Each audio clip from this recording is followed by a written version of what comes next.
Olá, bem-vinda à Vida com Planejamento, eu me chamo Nina e no vídeo de hoje eu venho compartilhar, gente, com vocês as minhas viradas de chave da minha mentalidade, né, para me tornar uma pessoa financeiramente mais organizada.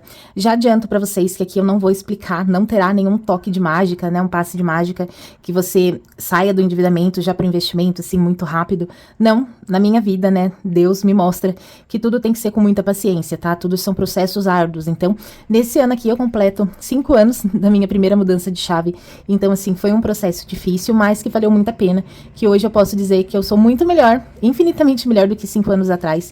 Então, nesse vídeo de hoje, eu peço que vocês assistam com calma, com tempo, com paciência, para realmente aqui entender, né, quem eu fui antes, como que eu fui me modificando ao longo dos anos para ser hoje quem eu sou, uma pessoa infinitamente mais organizada e controlada financeiramente. Então, se você tem interesse aqui de conhecer um pouquinho mais da minha história intimamente, de conhecer como eu era e todos os processos que eu passei até chegar quem eu sou hoje, vem comigo. Já começo, gente, pedindo desculpas, porque como vocês podem ver, a minha habilidade manual não é muito bonita, tá, gente? Mas esse daqui foi o jeito que eu achei de tornar o vídeo mais atrativo e não só aqui ficar falando, tá? Então eu vou mostrar aqui pra vocês, como vocês já podem ver, nós tivemos 4 fases das minhas mudanças, tá? Então, a primeira dela, eu posso dizer pra vocês que eu mudei pelo amor, né? Eu aprendi aqui na minha vida que muitas vezes ou a gente muda pelo amor ou a gente muda pela dor, né? Exemplo, a fazer atividade física, se alimentar melhor, a gente pode mudar pelo amor. Pelo amor a quem? A gente mesmo, né? Que nós somos templos de Deus também, né? A gente somos ferramenta dele, então a gente tem sim que se cuidar. Então a gente pode fazer tudo isso pelo amor a gente, pelo amor a Deus, ou pela dor de descobrir uma doença, uma diabetes, né? Enfim, alguma limitação. Então eu acredito muito nisso. Aqui, para essa minha mudança de mentalidade financeira, eu posso dizer para vocês que eu mudei pelo amor. E por que pelo amor? Porque foi pela gravidez do Matheus. O Matheus, ele veio em um momento que financeiramente não era apropriado, tá? E por quê? Porque a gente estava na pandemia, a gente estava em redução de trabalho, tá? Meu amor é ótimo, né? Mas é meu amor também. O meu marido, ele estava de férias coletivas porque a empresa que ele trabalhava não tinha pedido. Eu trabalhava no comércio, o comércio estava fechado, a gente só podia fazer atendimento online. E aí a gente estava revisando, né? Eu estava em redução, então eu não trabalhava todos os dias. E foi bem nessa época que eu descobri o Matheus. Então eu posso dizer pra vocês que a gravidez dele me transformou mentalmente, né, financeiramente ali, de que eu entendi que eu precisava ter uma reserva financeira pro meu filho, sabe? Se eu não tinha até então construído pra mim, eu precisava construir pra ele, porque eu teria uma nova alma, né, uma nova vida ali pra cuidar, que era de minha responsabilidade. Então eu mudei pelo amor, pela minha gravidez com o Matheus. Antes que vocês pensem, né, que a Nina não mudou, então, quando teve a Mari, né, a minha primeira filha, não, gente, a Mari, ela foi anos de tentativas, né, a gente tentou ficar grávidos por 7 anos e 10 meses. E eu acho que só quem é tentante sabe o quanto essa ferida, ela machuca, tá?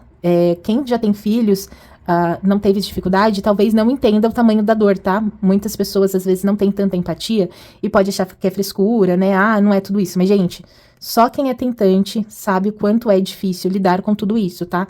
Com a nossa própria frustração, né? Os nossos próprios medos, quanto que as cobranças externas também, né? De família, de amigos, de pessoas que às vezes nem conhecem a nossa história, nem sabem o que a gente passa e muitas vezes cobram um filho que a gente tá ali tentando, que a gente tá chorando pra ter, sabe? Então, é muito difícil. E a Mariana, ela veio nessa fase, sabe? Então, eu posso dizer que a Mariana, ela me mudou por dentro, sabe? Ela mudou meu coração. Eu me tornei uma pessoa, assim, infinitamente melhor do que eu era antes dela, né? Ela me trouxe paz, ela me trouxe amor, ela me trouxe fé. Então, assim, ela me mudou mais o meu coração.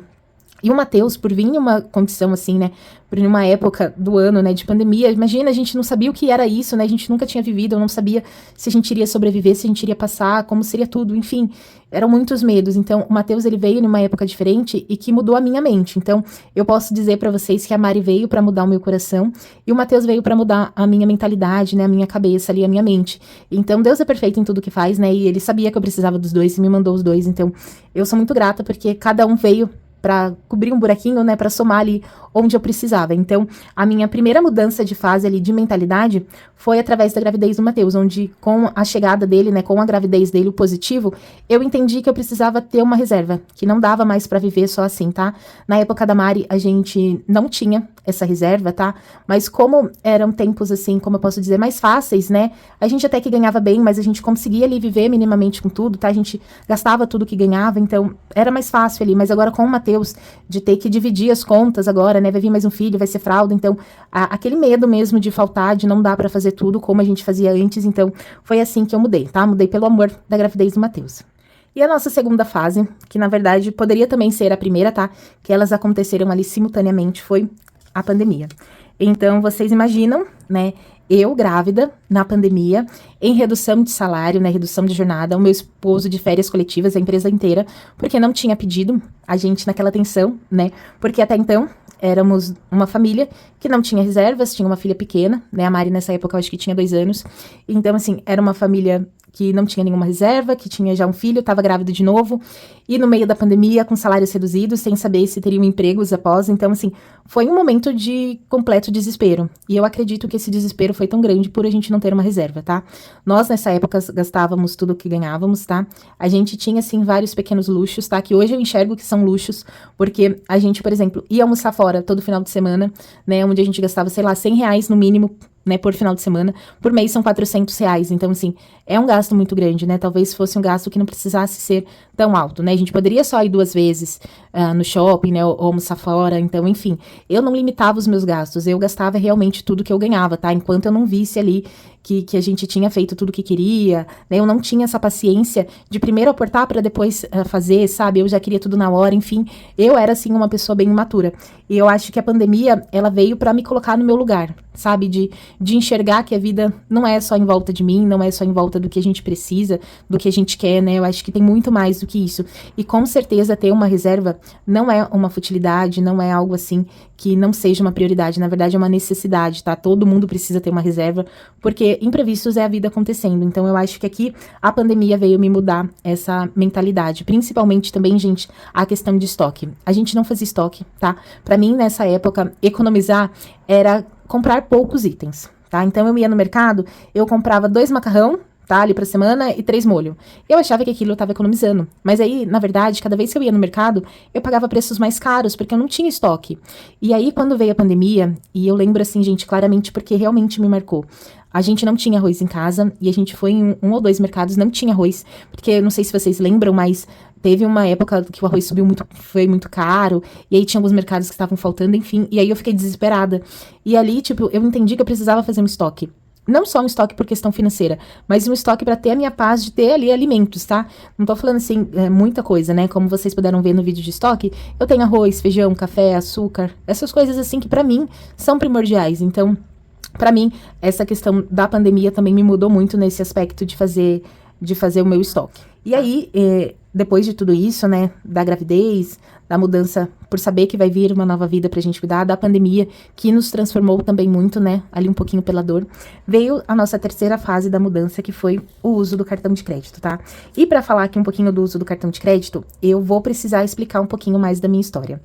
Eu era uma criança que sempre teve tudo que quis, tá? Eu era filha única, né? A gente tinha uma vida relativamente tranquila, tá? Financeiramente falando. Eu tinha, assim, tudo que eu queria, né? O doce que eu queria, o brinquedo que eu queria. Eu tinha um quarto só meu. Nós vivíamos numa casa muito grande, tá? Uma casa com 3 quartos, sala, cozinha, 2 banheiros, mas, assim, ambientes grandes, sabe? Então, sei lá, era uma casa, sei lá, de 120 metros quadrados, sabe? Era uma casa, assim, bem grande. Então, a gente vivia, assim, com um certo, entre aspas, luxo, né? Não éramos ricos, né? Mas vivíamos, tínhamos tudo que a gente queria. E aí, nessa fase, também foi uma fase muito difícil, porque eu tive ali uma limitação, né? Eu tive ali um conceito errado sobre o dinheiro. Por quê? Porque eu tinha tudo isso que o dinheiro pudesse proporcionar, mas eu não tinha o mais importante, eu não tinha o que eu queria, que era, na verdade, a minha família, né? Meu pai era alcoólatra, e aí a gente não tinha a presença dele, nem eu, nem minha mãe. Então, eu meio que me revoltei contra o dinheiro, porque eu tinha o dinheiro, né? Eu tinha as coisas que o dinheiro pudesse comprar, mas eu não tinha meu pai, eu não tinha a minha família no almoço de domingo, eu não tinha uma festa, assim, com todo mundo junto. Então, assim, eu criei meio que essa raiva, que esse ódio do dinheiro, achando que a culpa era dele, né? Quando, na verdade, a culpa era, enfim, do meu pai, né? Da minha família, que era desestruturada, enfim, por tudo isso, tá? Então, ali na minha primeira infância, eu tinha dinheiro, né? Dinheiro de ter as coisas, tá? Não de ter dinheiro investido, porque a gente nunca teve, mas dinheiro de ter as coisas, mas eu não tinha meu pai, não tinha minha família, não tinha momentos de ir pra igreja, momentos, assim, de almoço, essas coisas que pra mim hoje são básicas, né? E eu não tinha. Então, eu criei esse conceito errado. Na adolescência, os meus pais vieram se separar, minha mãe descobriu, uma segunda família que meu pai tinha, tá? Acredito até que por isso que ele era tão ausente com a gente. Inclusive com filhos da mesma idade que eu. Então vocês podem imaginar como foi a minha adolescência, né? Eu fui uma adolescente bem revoltada com tudo isso, né? Porque quando a gente é adolescente, parece que tudo amplia mais, né, os nossos sentimentos. E aquela traição do meu pai com a minha mãe, parece que ele tinha traído a família inteira, sabe? Então foi um momento, assim, bem difícil pra mim, né? A adolescência já é, mas eu acho que quando tem uma separação, quando tem esse tipo de briga, eu acho que é ainda pior. E aí eles se separaram. E a gente ficou na casa, que até então era a nossa casa. E também nessa fase eu descobri que não era a nossa casa, era uma casa emprestada, cedida, né? Então vocês podem já imaginar, né? De repente você, na infância, você se acha rica porque você tem tudo que o dinheiro quer. Aí na adolescência, seus pais se separam, você descobre uma traição, você descobre que a casa não é sua. E seu pai só paga as contas, né? Só fica pagando as contas. E aí eu e minha mãe começamos a trabalhar, limpar a casa da minha tia, né? Com faxina, eu e minha mãe. Com 18 anos eu consegui um emprego. Graças a Deus, foi de ajudante geral em uma empresa. A gente fazia umas pecinhas lá, eu trabalhava na linha de produção mesmo, de ajudante. Eu dava todo o meu dinheiro pra minha mãe, né? Ela ficava com o meu cartão, ela sacava, ela fazia tudo, né? Eu deixei com ela porque eu achei que ela iria poder administrar muito melhor e também pra ela ter de novo essa autonomia, sabe? De poder cuidar, de gerir ali a casa, né? De controlar as finanças e tudo mais. Então aí meu pai parou de ajudar, né? Quando eu me casei, tá? A gente viveu assim, eu e minha mãe, mais ou menos 1 ano e meio, eu trabalhando nessa empresa e ela administrando. Quando eu casei, meu esposo, ele veio morar com a gente, tá? E aí eu falei, mãe, agora a gente vai cuidar, né, das nossas finanças. E aí eu comecei a receber um salário, meu marido já trabalhava, então a gente começou ali a administrar o nosso lar. E como que a gente fazia? A gente gastava tudo, tá, gente? A gente fazia tudo ali no cartão de crédito. Muitas vezes a fatura do cartão de crédito vinha com o meu salário todo, sabe? Tipo, na época eu ganhava 1.500. E aí, minha fatura do cartão vinha, tipo, 1.300, 1.400. Então, basicamente, eu utilizava o meu salário pra pagar a fatura do cartão. E aí, eu tinha que continuar usando o cartão, porque senão eu não conseguia me alimentar, não conseguia comprar, fazer as coisas que eu queria, tá? E foram assim por anos, tá, gente? A gente comprou a nossa casa, a gente conseguiu sair dessa casa emprestada, graças a Deus. E a gente não tinha nenhuma reserva pra comprar casa, sabe? Meu sogro teve que fazer um empréstimo pra gente conseguir dar de entrada, porque a gente não conseguia usar o FGTS. Então, assim, gente, enfim, a nossa vida foi, sim, de muito descontrole financeiro, tá? A gente não ficava inadimplente com as nossas dívidas, a gente não ficava no vermelho, mas também nunca sobrou nada.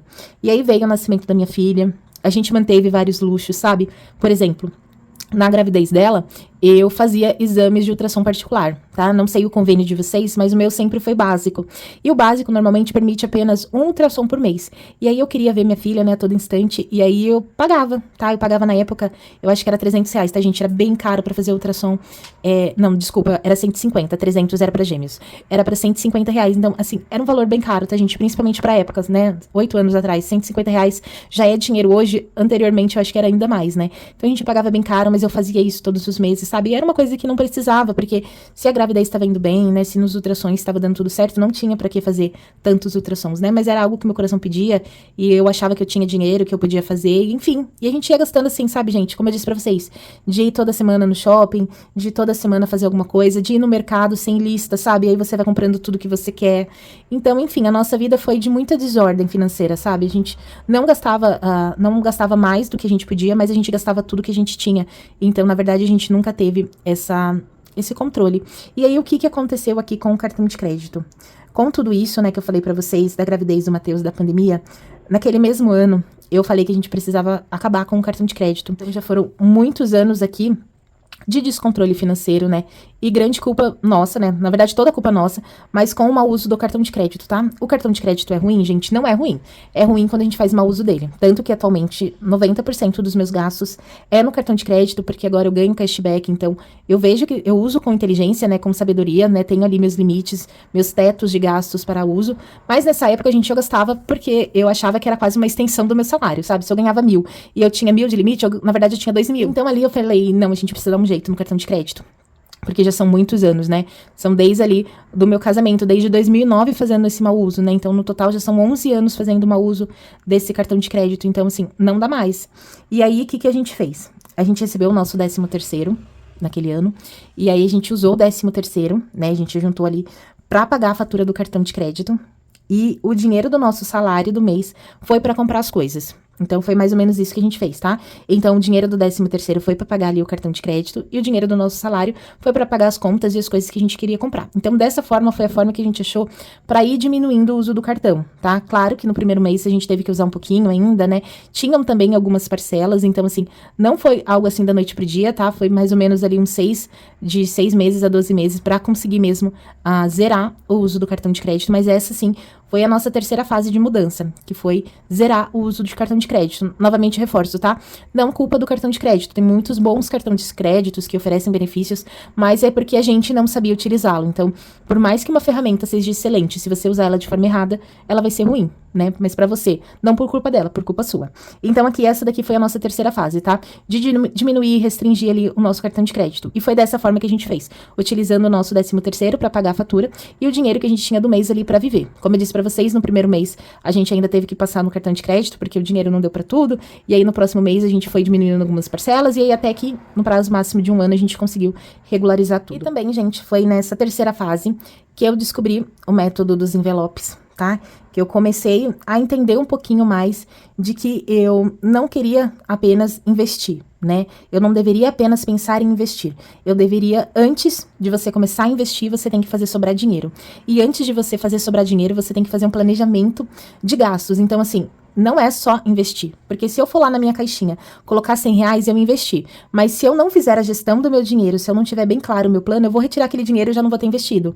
Então, assim, eu tinha muito em mente que eu precisava fazer a minha reserva. Mas não é só guardar dinheiro. É guardar dinheiro para que você não precise pegar ainda no próximo mês ou até mesmo no mesmo mês. Então, eu aprendi que primeiro eu tenho que controlar ali as minhas finanças, né? Que eu tenho que gastar menos, tenho que controlar ali para fazer sobrar dinheiro. E aí, esse segundo passo de sobrar dinheiro que vira o terceiro, que é o de investir, tá? Então, em primeiro lugar, gente, você precisa controlar as suas finanças e foi aqui que eu entendi, tá? Zerando o meu cartão de crédito, limitando os meus gastos, tá? Porque agora, como eu só tinha dinheiro, era aqueles R$1.000 que eu tinha, então eu tive que aprender ali a criar tetos para minhas categorias, né? A ver o que eu precisava, criar a lista de prioridades para fazer. Depois, o segundo passo, né, era a consequência do primeiro, que sobrava dinheiro, e é aquele dinheiro que eu sobrava, eu investia. Então, é somente dessa forma que eu consegui. Aqui também conheci, aqui nessa época, o sistema dos envelopes, que foi basicamente no nascimento do Matheus, tá?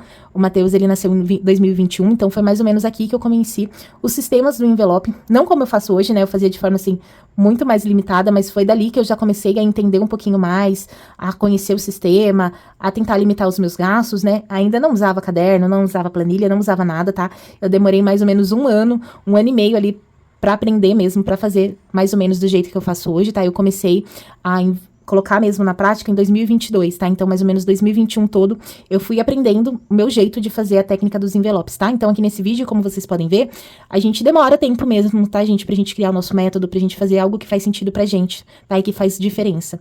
Então, eu posso dizer aqui pra vocês que essas 3 primeiras fases foram fases que eu necessitei ter uma mudança, né? Aqui eu descobri a gravidez do Matheus, então eu precisava, né, pensar no futuro dele. Eu descobri, né, veio a pandemia e eu necessitava ter uma reserva. Aqui, com o mau uso do cartão de crédito, eu necessitava mudar essa estratégia, né, esse uso, e como eu não sabia muito bem o que fazer, eu decidi restringir. E a quarta fase, que eu posso dizer que é a fase mais bonita, né, a fase, assim, onde foi a cereja do bolo, que foi a fase do conhecimento. Sim, gente, essa fase aqui, eu posso dizer pra vocês que foi em consequência das outras 3, né? Mas foi aqui a fase que eu me permiti mudar, mas mudar para o conhecimento, tá? Foi aqui que eu procurei estratégias de como investir, tá? Então, essa daqui, gente, é do conhecimento, a da estratégia de você investir, você lapidar a sua joia, tá? Aqui foi a fase de construção, né? E aqui foi a fase ali de finalização, sabe? De lapidação, de você deixar mais bonita, tá? Então, essas 3 fases aqui foi a fase da construção da minha mentalidade. E essa daqui foi a fase de decoração, de beleza, eu posso assim dizer, tá, gente? De uma forma assim mais clara. Então, aqui com o conhecimento, eu já sabia que eu tinha que fazer vários controles, que eu tinha que fazer sobrar dinheiro. Eu sabia que eu precisava investir, eu sabia que eu precisava ter uma reserva. Mas agora, como que eu vou fazer tudo isso? E foi aqui através do conhecimento, tá? Do curso do Professor Mira.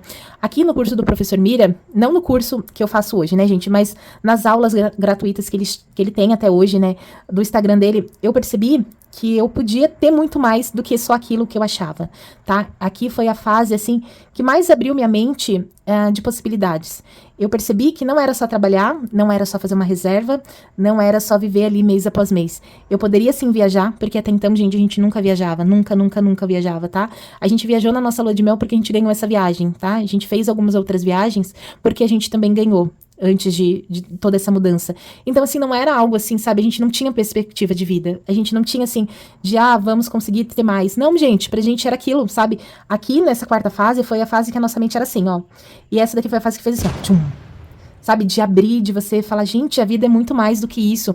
Eu consigo sim fazer um curso, né? Eu consigo sim viajar com os meus filhos, eu consigo comprar coisas que antes eu achava imaginável, eu consigo ir a shows se eu me planejar, eu consigo fazer muitas coisas, tá? O que antes a gente achava que era impossível, tá? Eu não sonhava em conhecer outros lugares, porque pra mim era uma realidade impossível, sabe? Então, como vocês podem perceber, mesmo com essas 3 mudanças, a minha mente era muito fechada.